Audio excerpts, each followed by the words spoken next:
Mr. Chairman, Senator Thurmond, members of the committee, my name is Anita F. Hill, and I am a professor of law at the University of Oklahoma. I was born on a farm in Okmulgee County.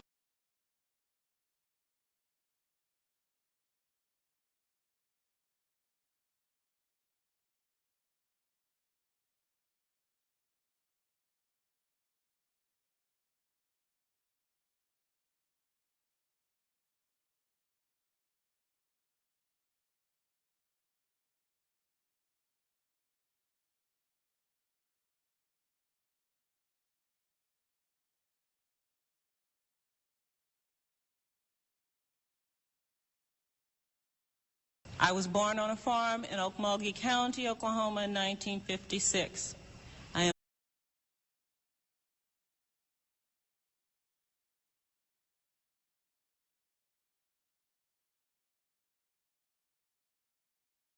County.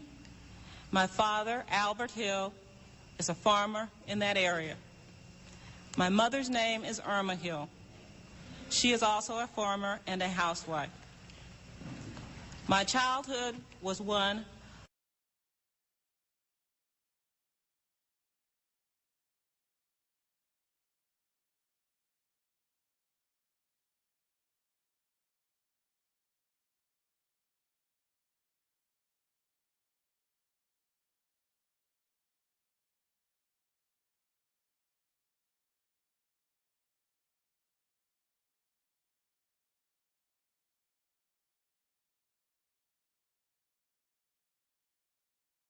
My childhood was one of a lot of hard work and not much money, but it was one of solid family affection as represented by my parents.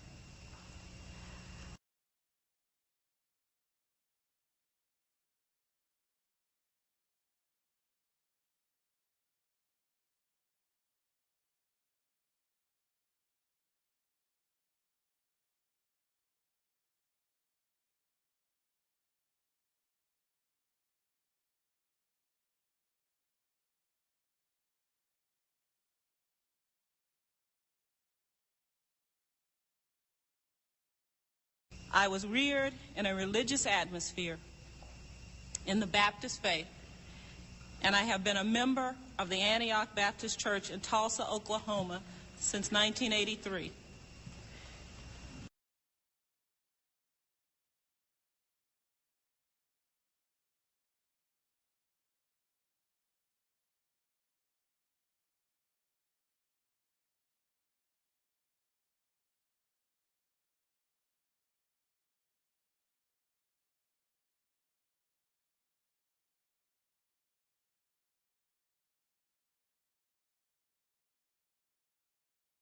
Since 1980, from there in 1977.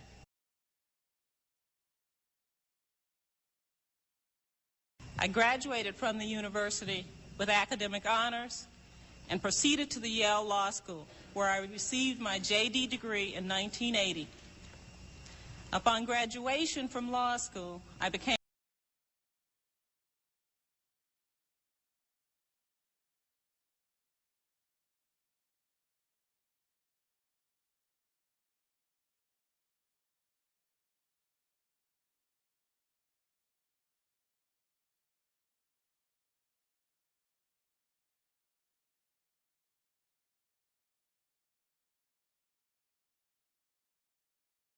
Upon graduation from law school, I became a practicing lawyer with the Washington, D.C. firm of Wald, Harkrader, and Ross.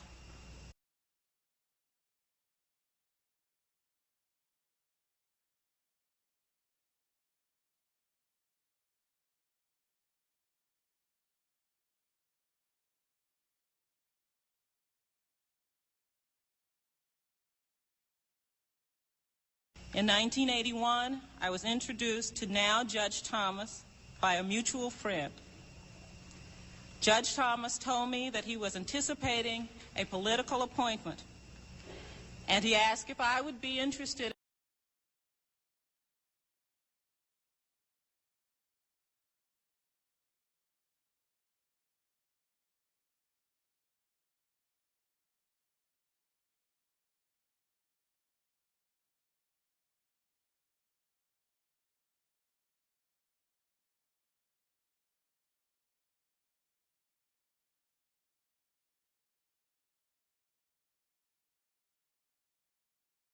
and he asked if I would be interested in working with him. He was, in fact, appointed as Assistant Secretary of Education for Civil Rights. After he had taken that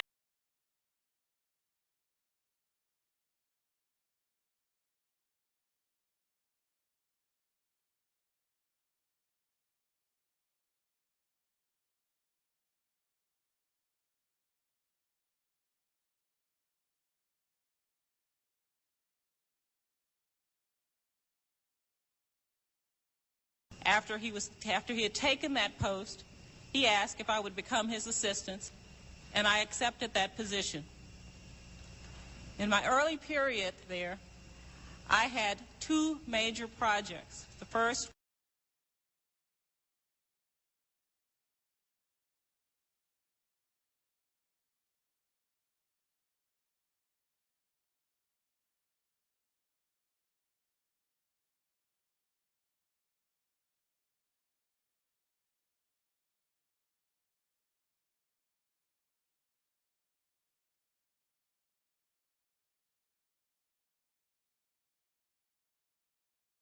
I had two major projects. The first was an article I wrote for Judge Thomas's signature on the education of minority students.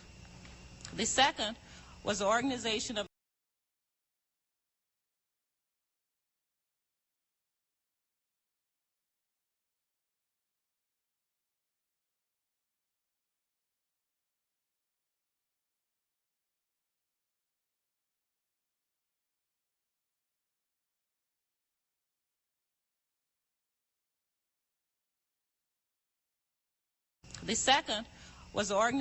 a seminar on high-risk students, which was abandoned because Judge Thomas transferred to the EEOC, where he became the chairman of that office.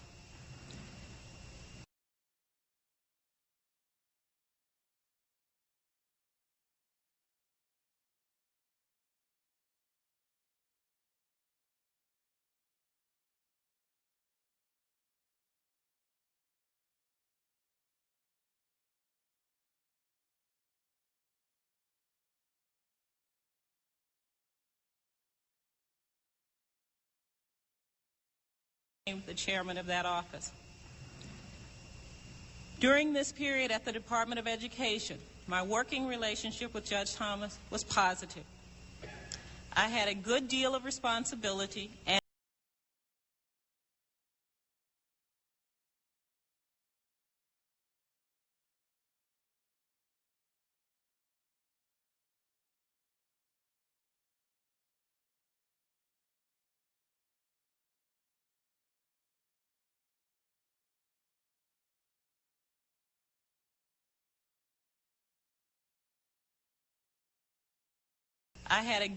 of responsibility and independence. I thought he respected my work and that he trusted my judgment.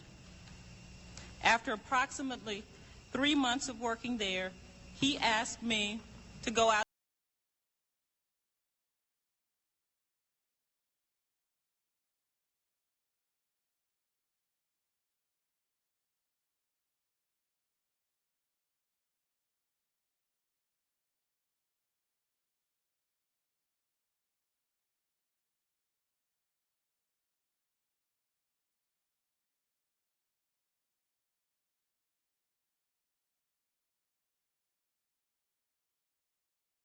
of working there, he asked me to go out socially with him. What happened next and telling the world about it are the two most difficult experiences of my life.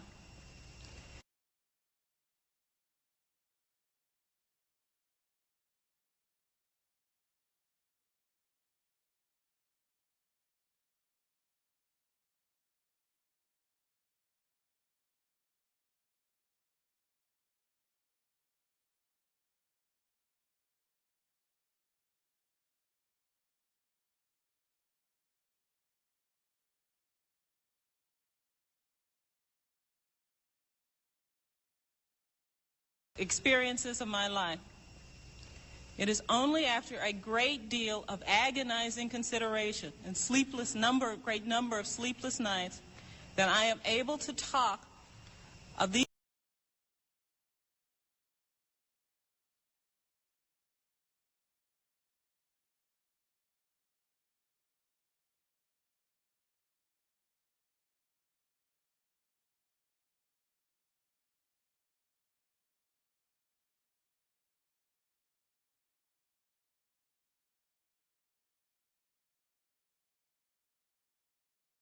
that I am able to talk of these unpleasant matters to anyone but my close friends. I declined the invitation to go out socially with him and explained to him that I thought it would jeopardize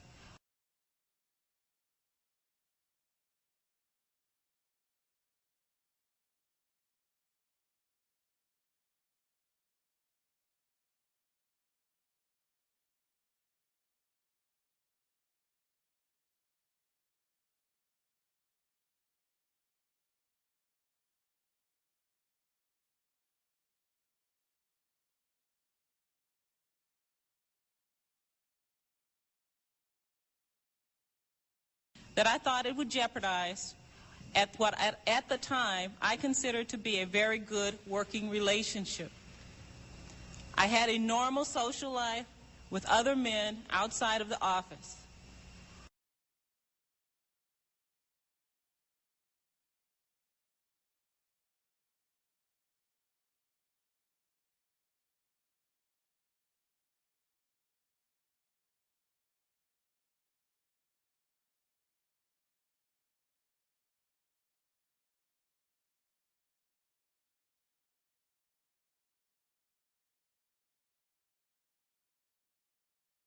Men outside of the office. I believed then, as now, that having a social relationship with a person who was supervising my work would be ill-advised.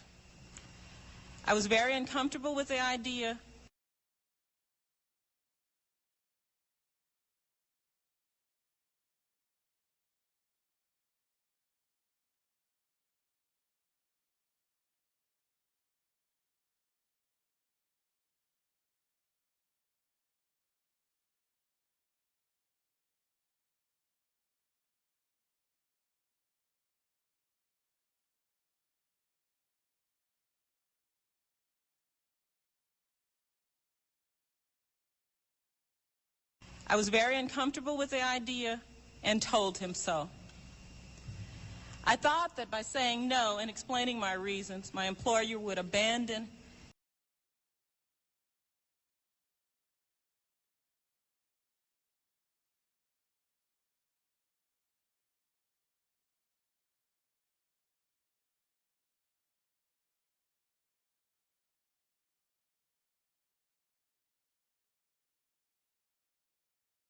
abandon his social suggestions.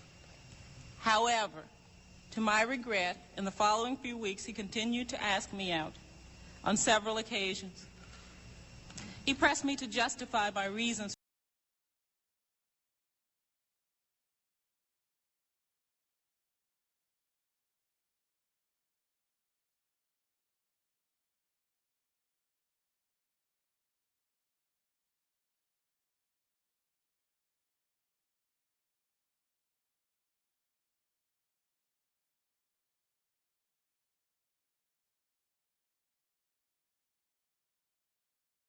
He pressed me to justify my reasons for saying no to him. These incidents took place in his office or mine. They were in the form of private conversations which would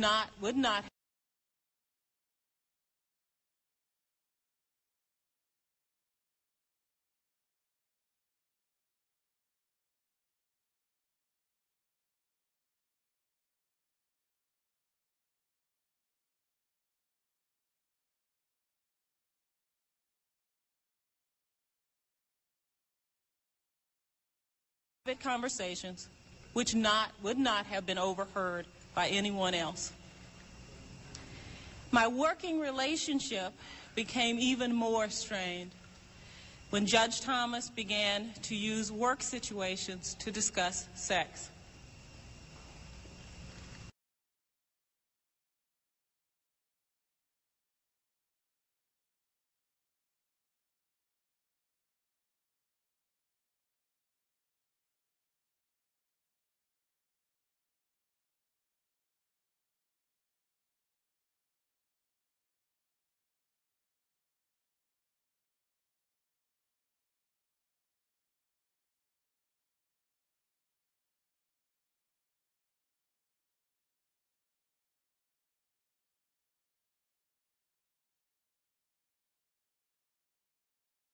work situations to discuss sex.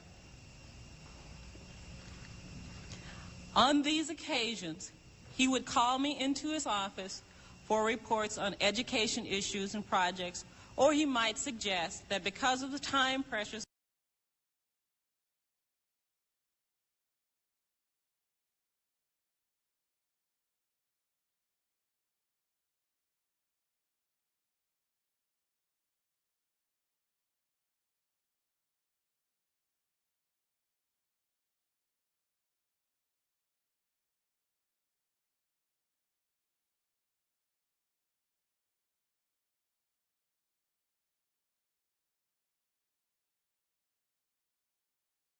that because of the time pressures of his schedule, we go to lunch to a government cafeteria. After a brief discussion of work,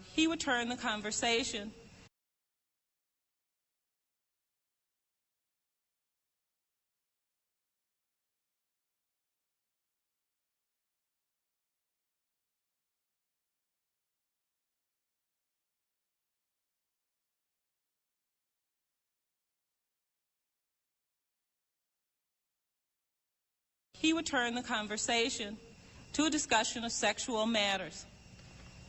His conversations were very vivid. He spoke about acts that he had seen in pornographic films involving such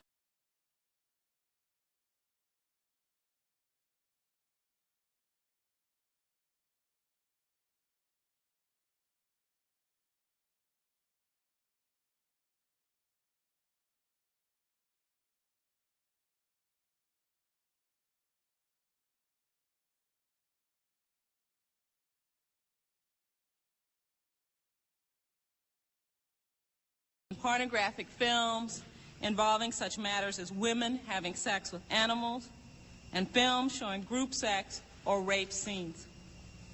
He talked about pornographic materials depicting individuals with large penises.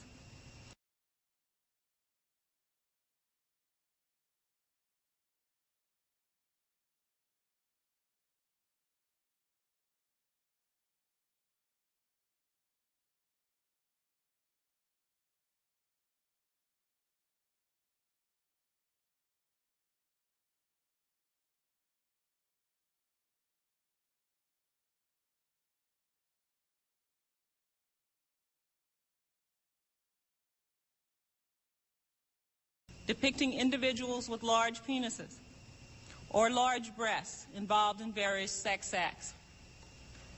On several occasions, Thomas told me graphically of his own sexual prowess.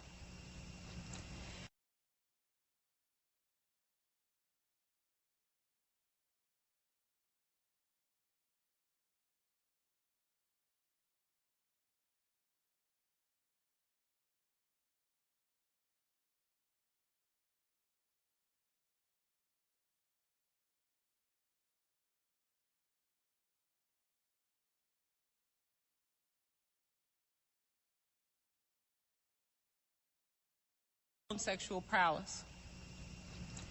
Because I was extremely uncomfortable talking about sex with him at all, and particularly in such a graphic way, I told him that I did not want to talk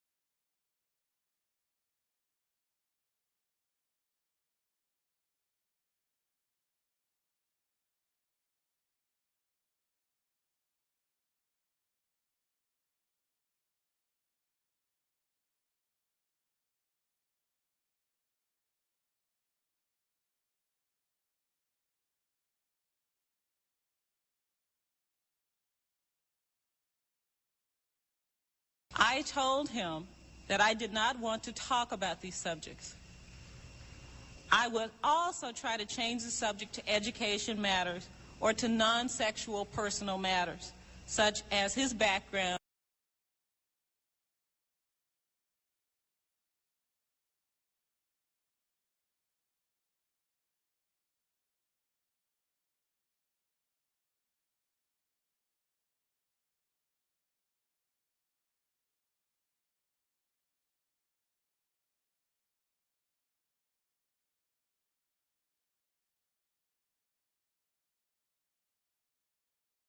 personal matters, such as his background or his beliefs. My efforts to change the subject were rarely successful. Throughout the period of these conversations,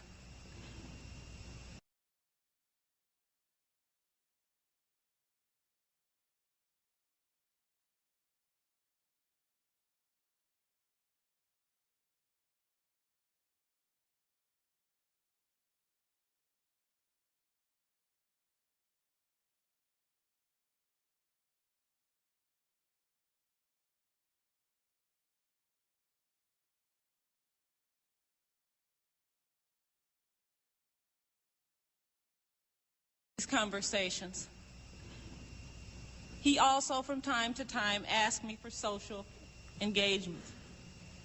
My reaction to these conversations was to avoid them by eliminating opportunities for us to engage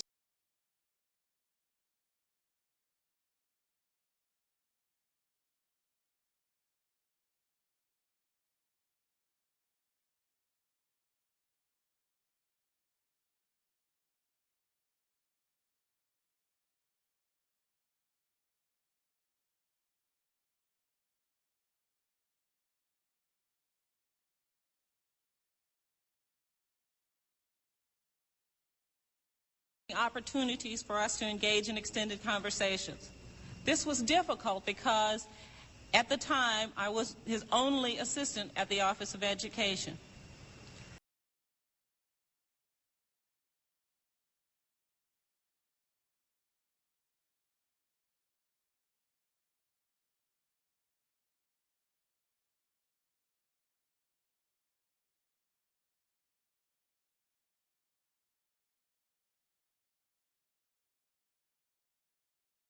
At the Office of Education, or Office for Civil Rights. During the latter part of my time at the Department of Education, the social pressures and any conversation of his offensive behavior in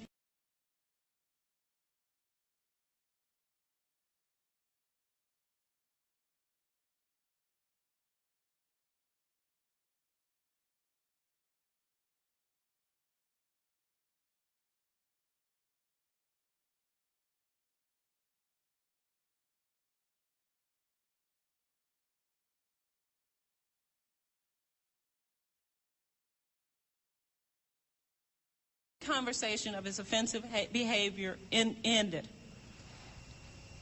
I began both to believe and hope that our working relationship could be a proper, cordial, and professional one.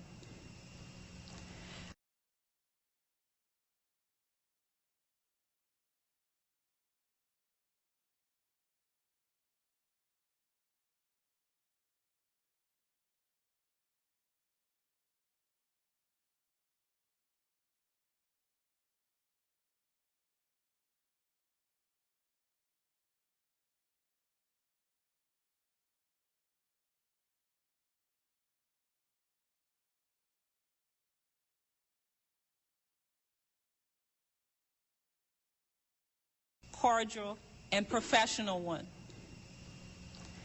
When Judge Thomas was made chair of the EEOC, I needed to face the question of whether to go with him. I was asked to do so.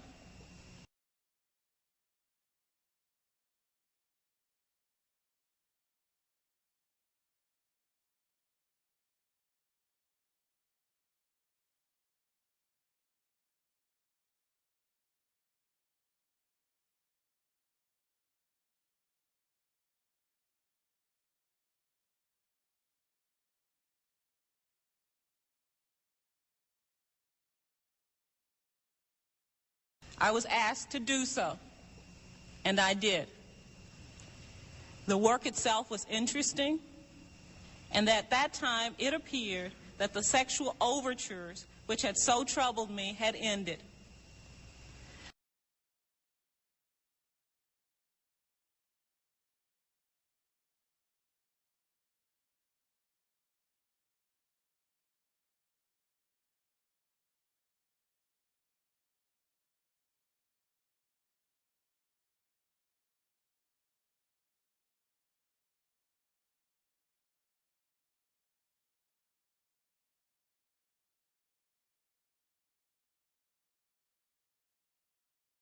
me had ended.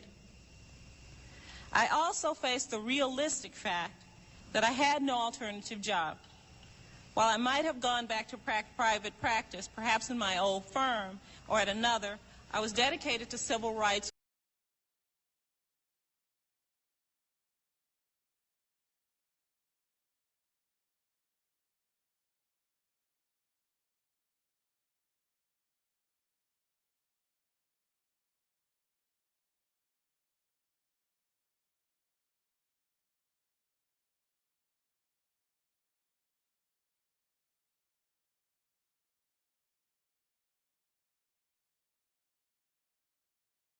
At another, I was dedicated to civil rights work, and my first choice was to be in that field.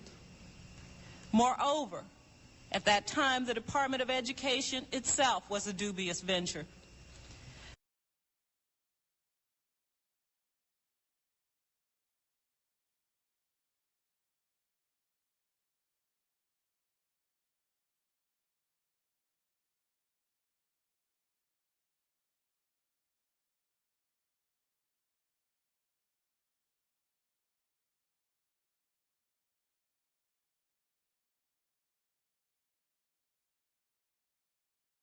Itself was a dubious venture. President Reagan was seeking to abolish the entire department. For my first months at the EEOC, where I continued to be an assistant,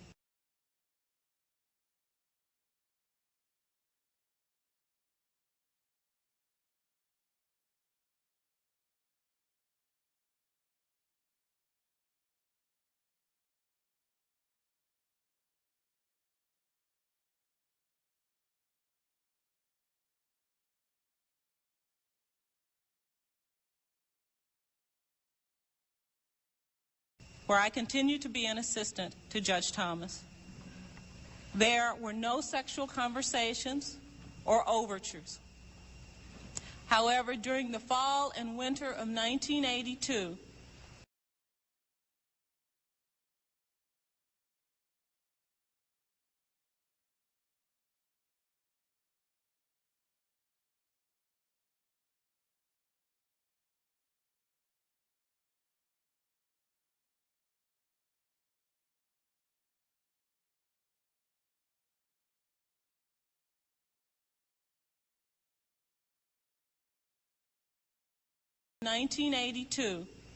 these began again. The comments were random and ranged from pressing me about why I didn't go out with him to remarks about my personal appearance.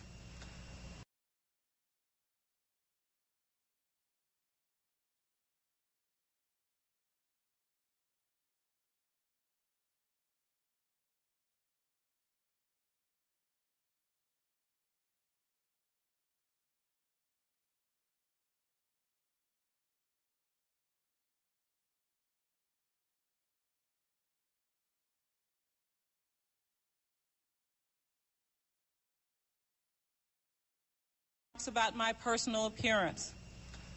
I remember his saying that someday I would have to tell him the real reason that I wouldn't go out with him. He began to show displeasure in his tone.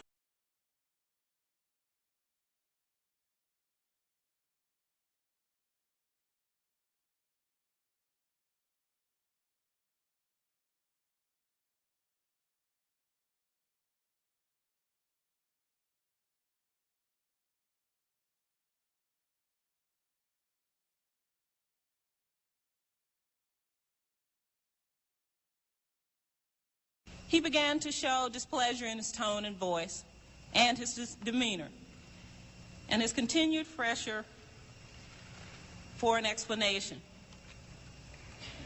He commented on what I was wearing in terms of whether it made me more or less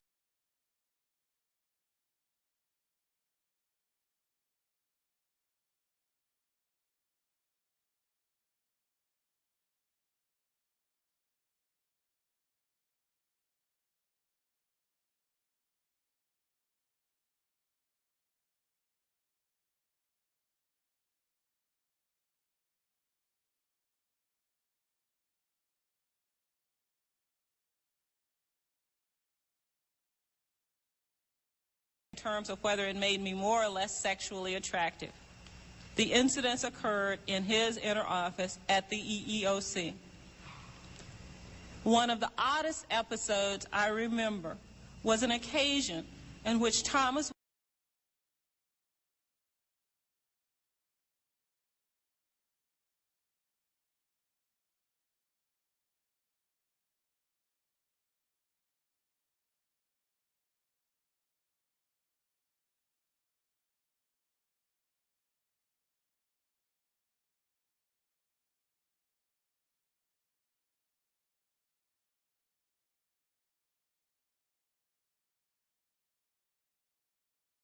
was an occasion in which Thomas was drinking a Coke in his office. He got up from the table at which we were working, went over to his desk to get the Coke.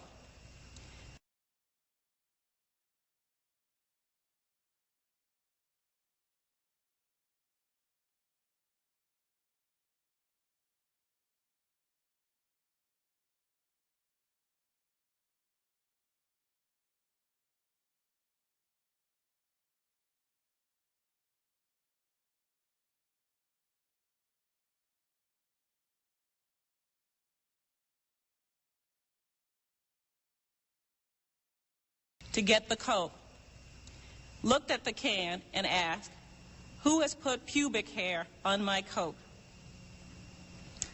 On other occasions, he referred to the size of his own penis as being larger than normal, and he also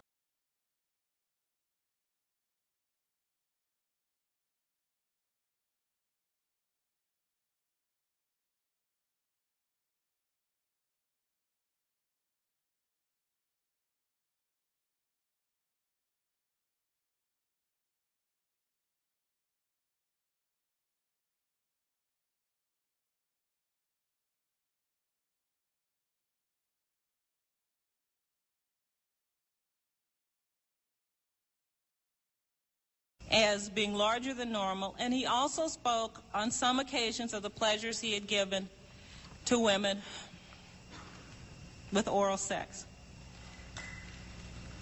At this point, late 1982,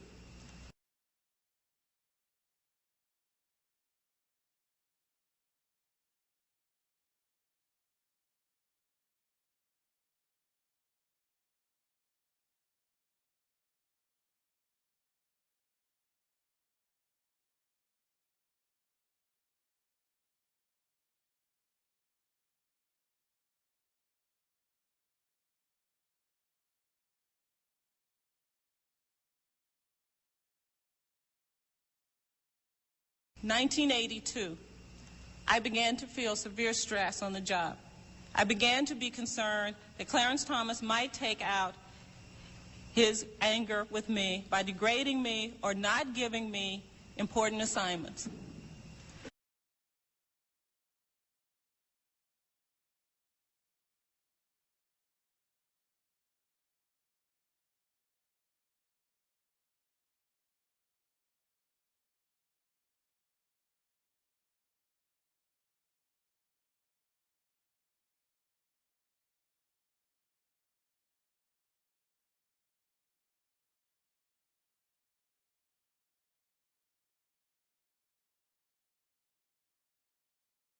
Giving me important assignments. I also thought that he might find an excuse for dismissing me. In January of 1983, I began looking for another job. I was handicapped because I feared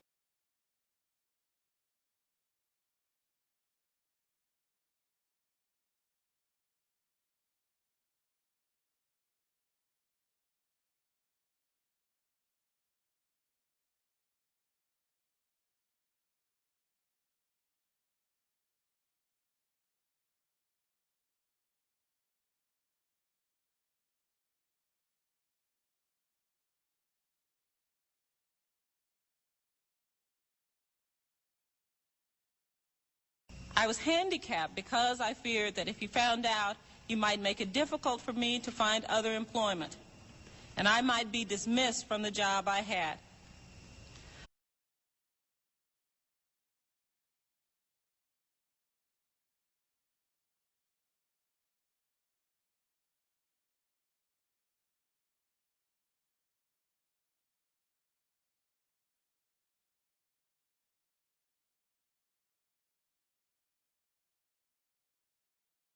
had. Another factor that made my search more difficult was that this was during a period of a hiring freeze in the government. In February 1983, I was hospitalized for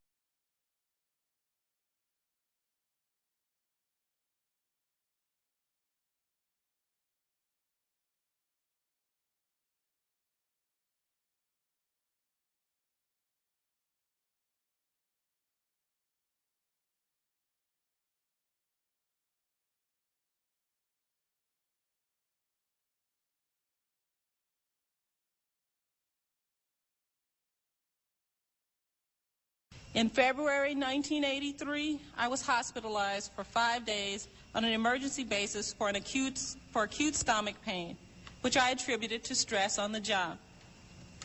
Once out of the hospital, I became more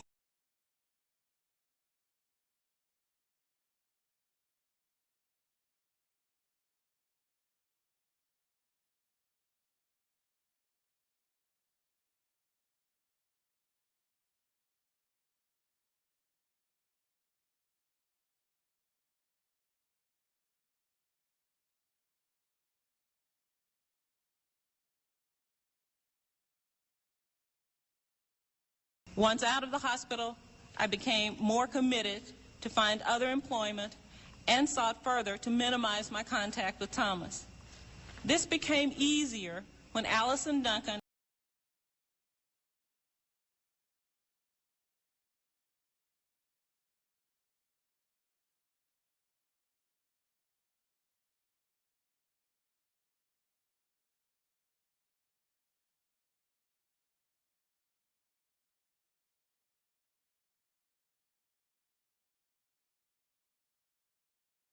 This became easier when Allison Duncan became office director, because most of my work was then funneled through her, and I had contact with Clarence Thomas mostly in staff meetings.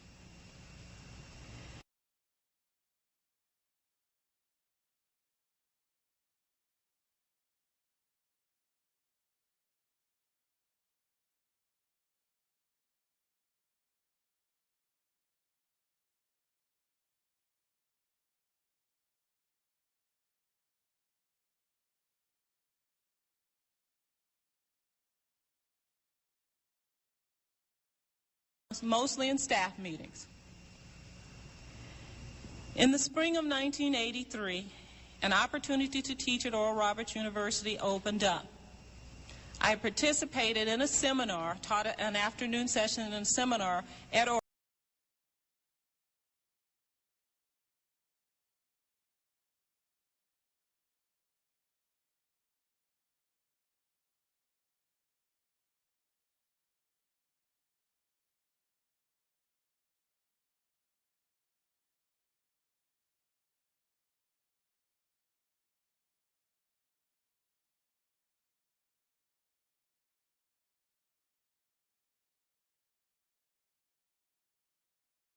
an afternoon session in a seminar at Oral Roberts University.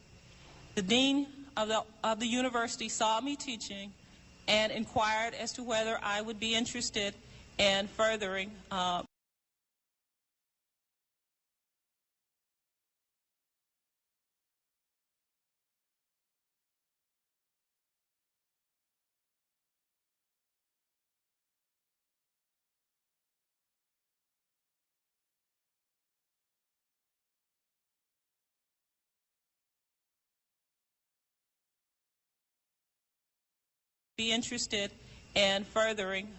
pursuing a career in teaching, beginning at Oral Roberts University. I agreed to take the job in large part because of my desire to escape the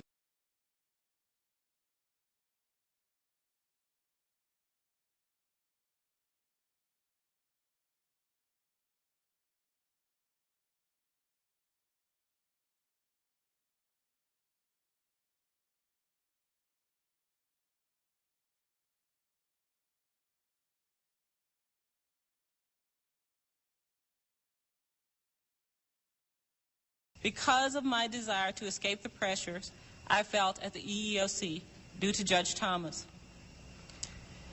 When I informed him that I was leaving in July.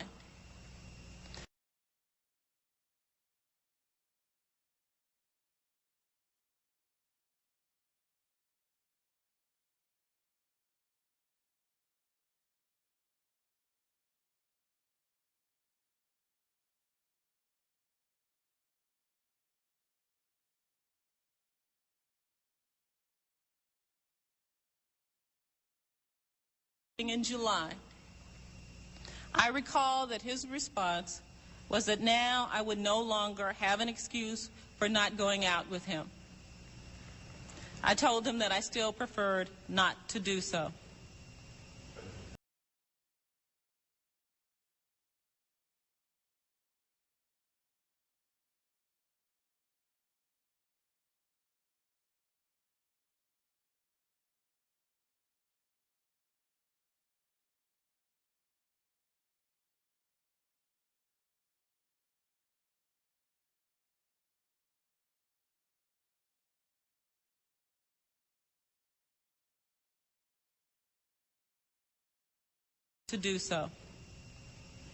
At some time after that meeting, he asked if he could take me to dinner at the end of the term. When I declined, he assured me that the dinner was a professional courtesy only.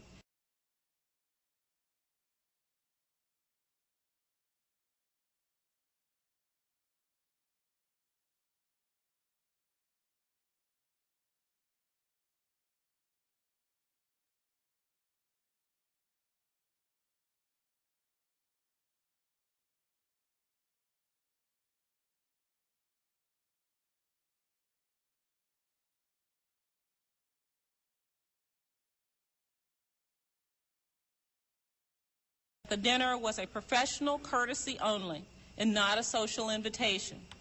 I reluctantly agreed to accept that invitation, but only if it was at the very end of a working day.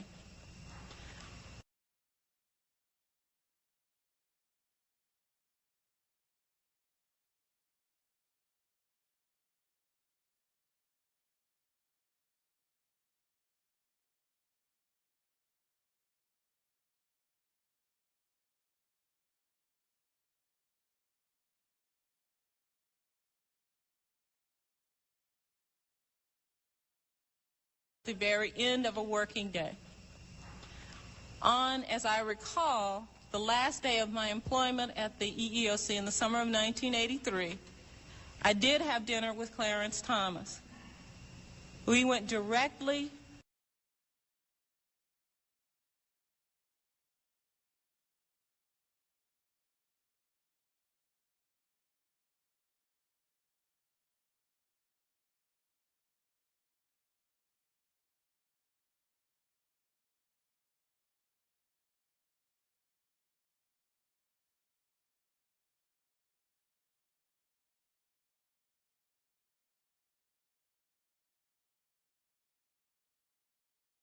went directly from work to a restaurant near the office.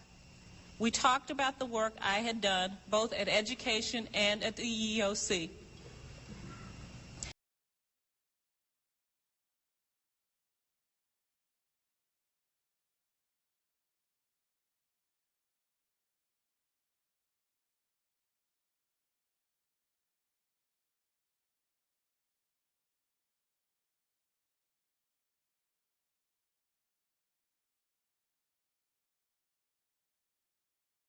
He told me that he was pleased with all of it except for an article and speech that I had done for him while we were at the Office for Civil Rights.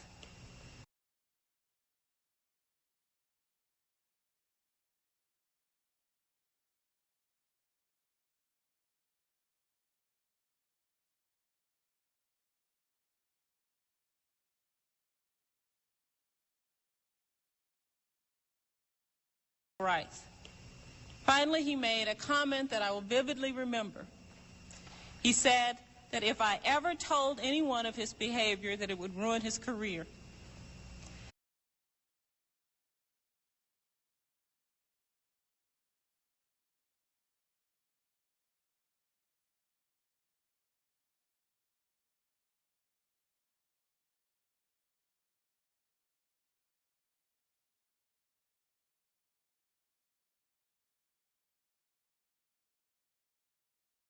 his career. This was not an apology, nor was it an explanation. That was his last remark about the possibility of our going out or reference to his behavior.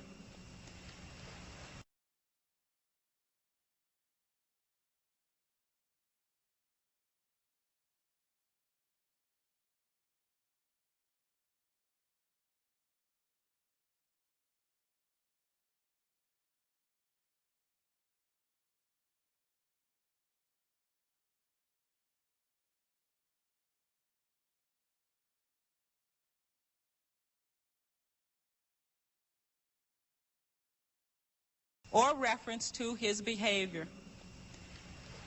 In July of 1983, I left Washington, D.C. area, and I've had minimal contacts with Judge Clarence Thomas since. I am, of course, aware from the press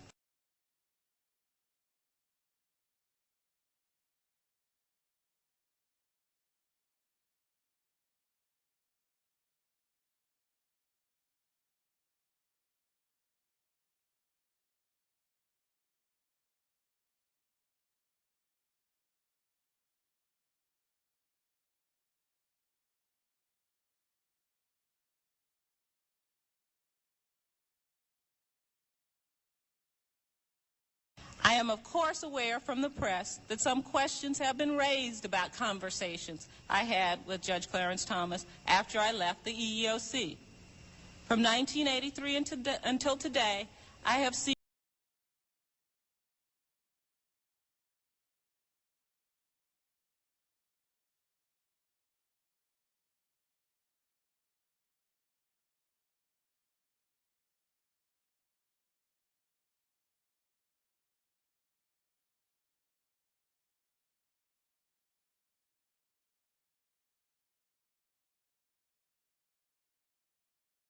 From 1983 until today, I have seen Judge Thomas only twice. On one occasion, I needed to get a reference from him, and on another, he made a public appearance in Tulsa.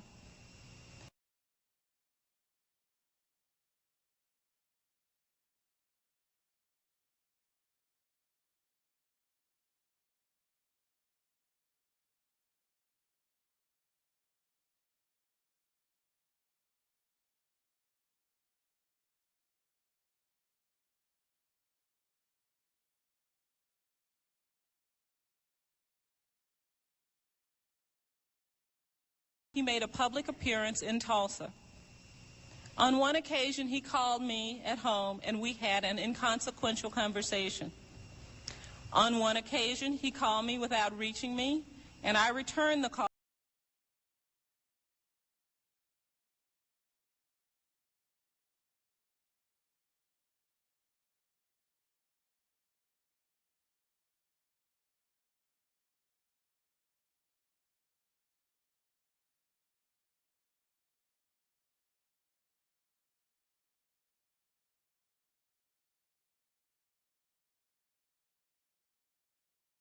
Without reaching me, and I returned the call without reaching him, and nothing came of it.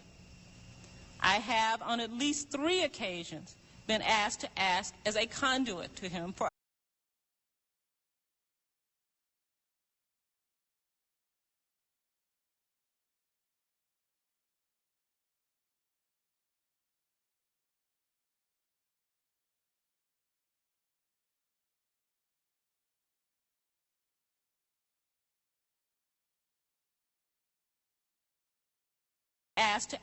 as a conduit to him for others. I knew his secretary, Diane Holt. We had worked together at both EEOC and Education. There were occasions in which I spoke to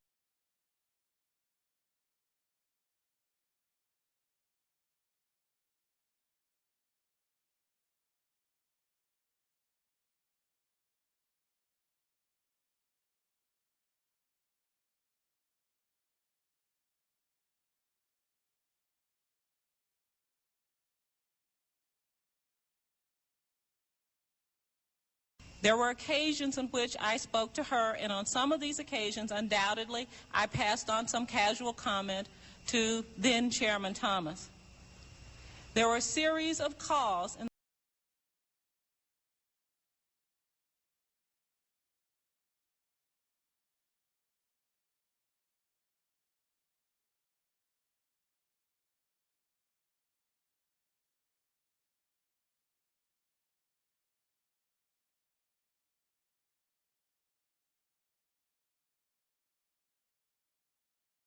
There were a series of calls in the first 3 months of 1985, occasioned by a group in Tulsa, which wished to have a civil rights conference.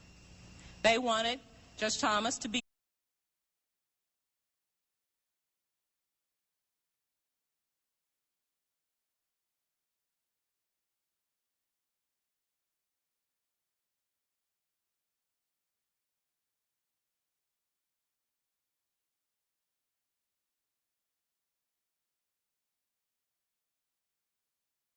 They wanted Judge Thomas to be the speaker and enlisted my assistance for this purpose. I did call in January and February to no effect.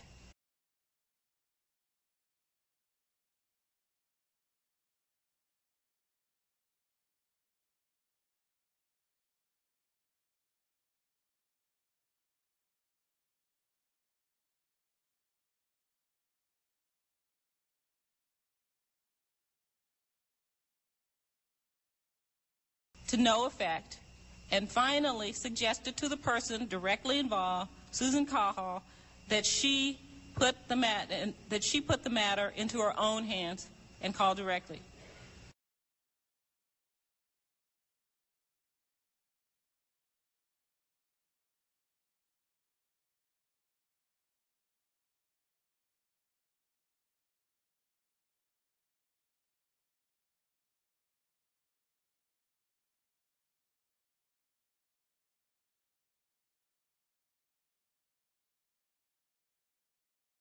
Into her own hands and call directly. She did so in March of 1985. In connection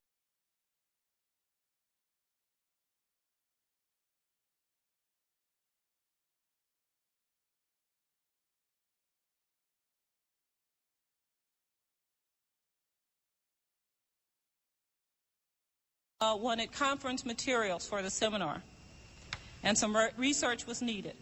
I was asked to try to get the information and did attempt to do so.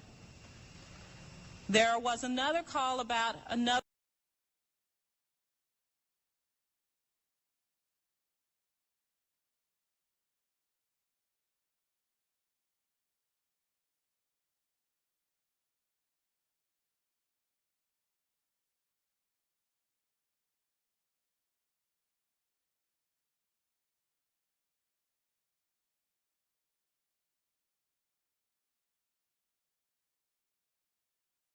There was another call about another possible conference in July of 1985.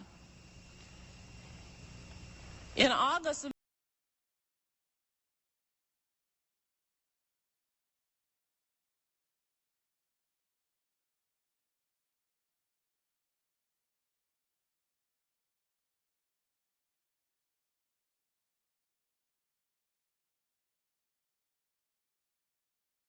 course of this conversation, she asked me how long I was going to be in town, and I told her. It is recorded in the message as August 15th.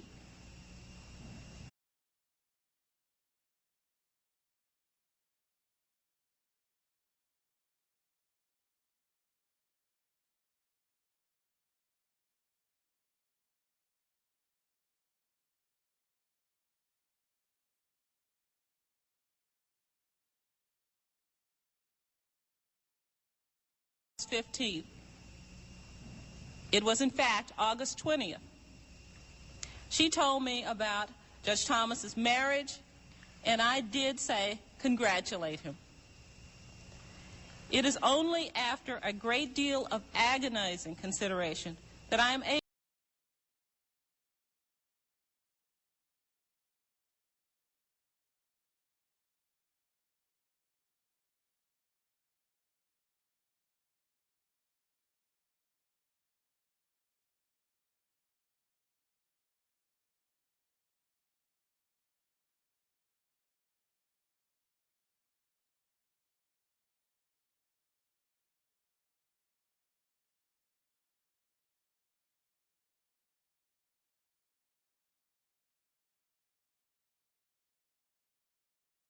agonizing consideration that I am able to talk of these unpleasant matters to anyone except my closest friends. As I've said before, These last few days have been very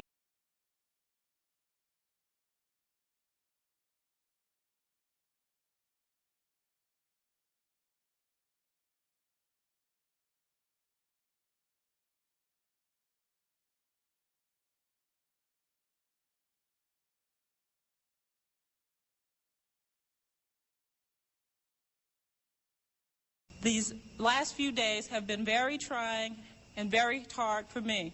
And it hasn't just been the last few days this week. It has actually been over a month now that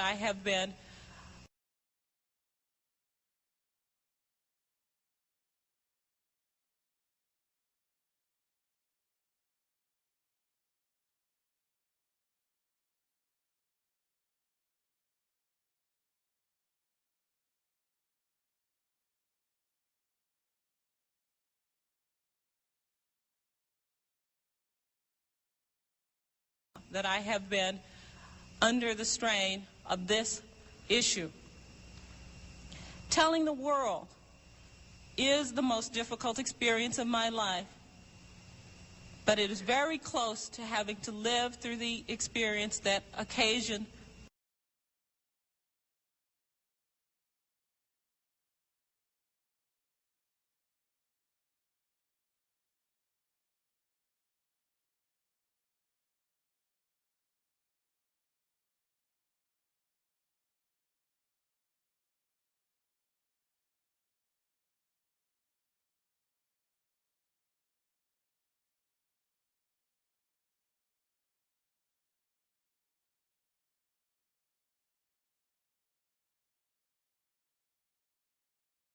through the experience that occasioned this meeting.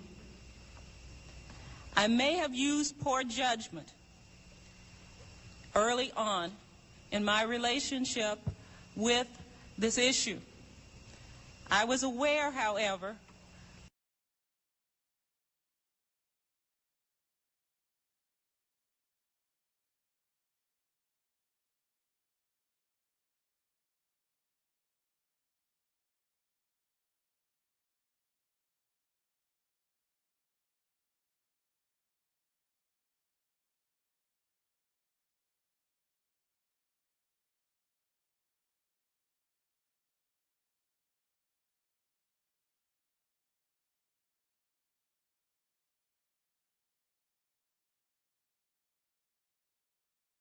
I was aware, however, that telling at any point in my career could adversely affect my future career.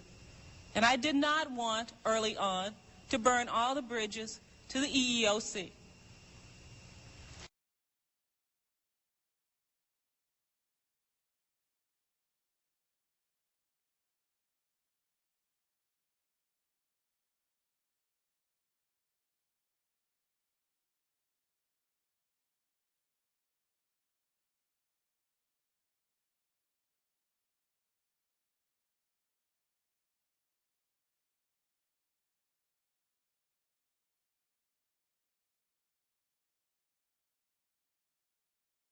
All the bridges to the EEOC.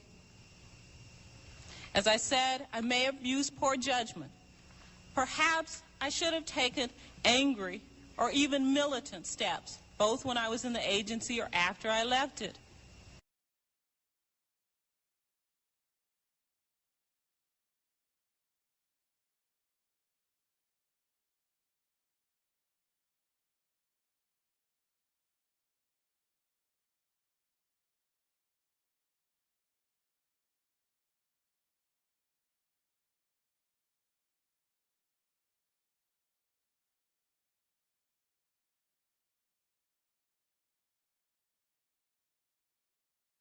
In the agency or after I left it. But I must confess to the world that the course that I took seemed the better as well as the easier approach. I declined any comment to newspapers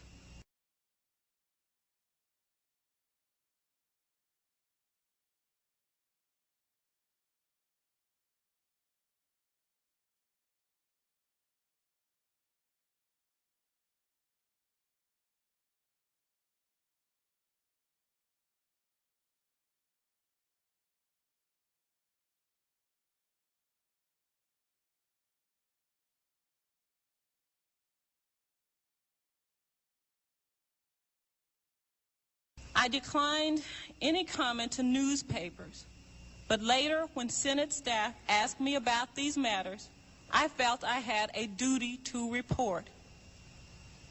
I have no personal vendetta against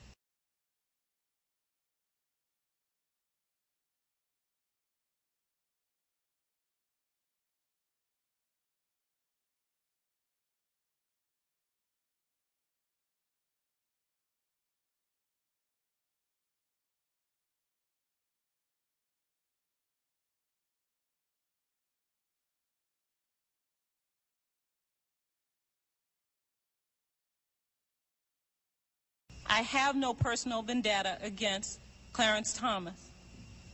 I seek only to provide the committee with information which it may regard as relevant.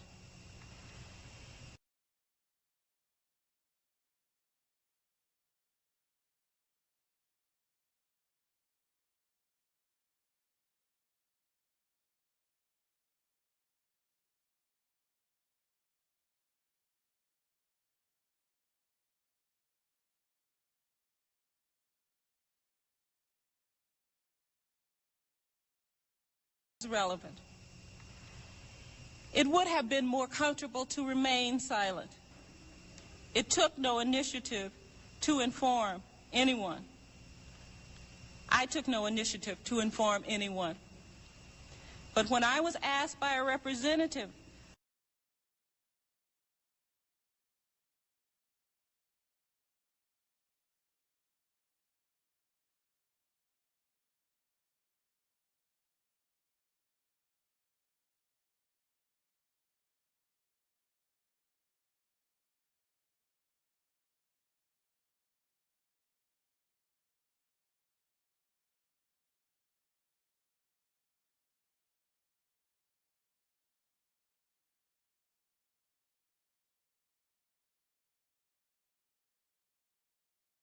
But when I was asked by a representative of this committee to report my experience, I felt that I had to tell the truth. I could not keep silent.